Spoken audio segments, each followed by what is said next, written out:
50 വർഷം കാലാവധി പറഞ്ഞ മുല്ലപ്പെരിയാർ ഇപ്പോൾ 127 വർഷമായിരിക്കുന്നു.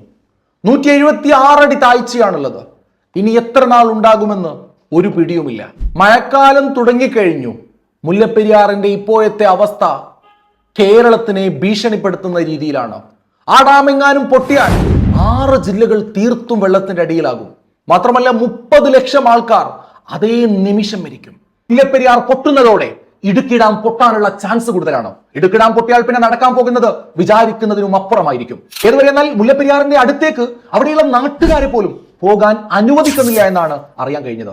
കാരണം കുറെ വലിയ ലീക്കുകളും മറ്റുള്ളതുകൊണ്ട് ഇത് കണ്ട് കേരളത്തിലെ ജനങ്ങൾ പേടിക്കുമെന്നറിയാം. Just think about it and make your next decision. നമ്മൾ എന്തെങ്കിലും ചെയ്യുന്നുണ്ടെങ്കിൽ ഇപ്പോൾ ചെയ്യണം. സോ ഇതിനെതിരെ പ്രധാനമന്ത്രിക്ക് ഒരു പെറ്റീഷൻ അയക്കുന്നുണ്ട്. അതിന് 20 ലക്ഷം ആൾക്കാരുടെ ഓൺലൈൻ രജിസ്ട്രേഷൻ വേണം. സോ ഈ വീഡിയോയിൽ കാണുന്ന ഈ QR കോഡ് സ്കാൻ ചെയ്ത് ഇപ്പൊ തന്നെ രജിസ്റ്റർ ചെയ്യുക.